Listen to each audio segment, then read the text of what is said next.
This cutting board is very special to me. When I bought it, I thought it was an M for Mimo. Then after a while, I realized it's a W. So yeah, I don't know whose initials those are. Hi, I'm Mimo. I'm a pastry chef in Sonoma County, California. And right now I'm in my home kitchen and I'll be showing you how to make overnight sourdough pancakes. I love this recipe because you can make one giant pancake to share with everybody else instead of having to make individual pancakes and missing the party. So this recipe requires a sourdough starter that's been fed like 24 hours ago. You just mix it pretty well and you get a half a cup and add that here. And you do this the night before. And then you get a cup of flour. And for this, you're welcome to use any type of flour. Like I've done a half a cup of AP flour and a half a cup of buckwheat. I've done a half a cup of whole wheat and a half a cup of AP. Right now we're doing full AP. And then you need, so that's a cup of flour, a half a cup of starter, and a cup of milk at room temperature.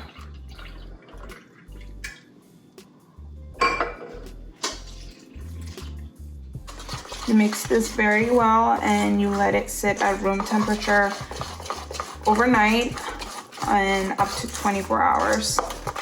And this will feed your sourdough starter. So it requires a little bit of planning, but worth it.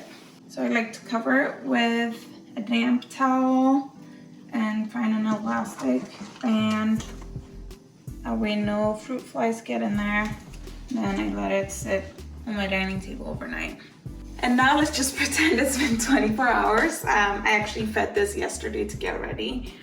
But the one I just did is sitting on the dining table and it will look a little bit bubbly like this.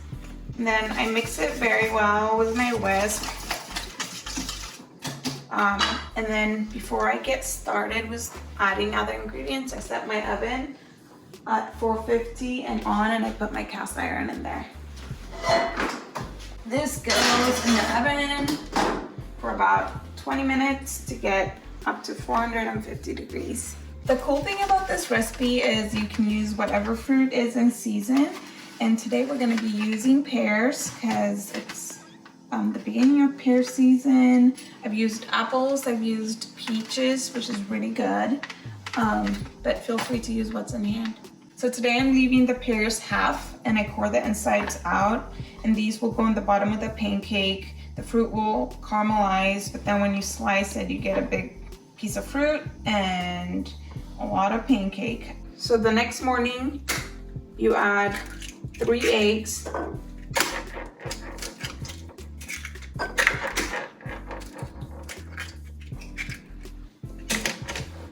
2 tablespoons of brown sugar, a teaspoon of baking soda,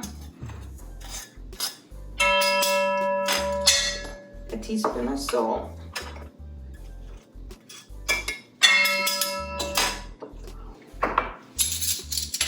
and then I just use the same whisk I used for this.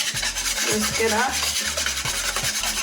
And then I add it to my sourdough starter that was fed the night before.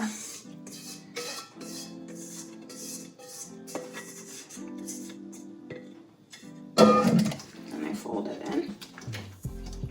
Now we're ready to put in our cast iron. So once your cast iron has been in the oven for about 20 minutes for 450, I like to take it out, put a tablespoon of butter in there. This is about a tablespoon of butter. Melt it.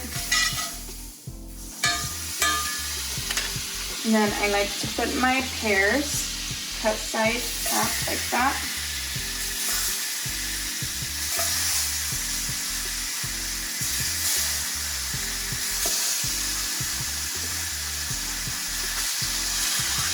I take about a tablespoon of raw sugar.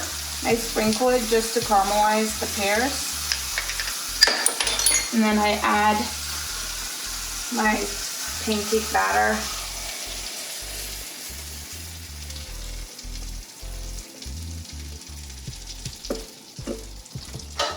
And put it back in the oven.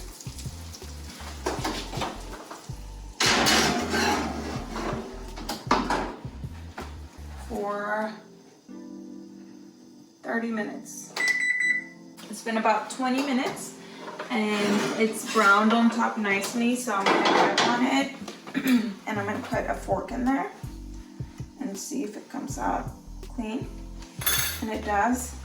So we're gonna take pan and invert it upside down on there. It looks very good.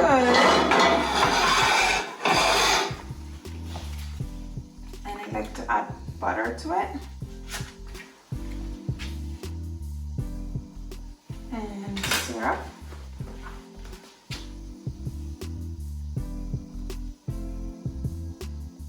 It smells very nice and it's fluffy. It's perfectly caramelized on top. The fruit is cooked. And now you could just serve it up like this, slice it up, and share it with everybody. Thanks for following along, everybody. You can find the full recipe on food52.com, and you can comment below with what you would like to see next. You can also find me on Instagram at theemptyplate.blog for more recipes.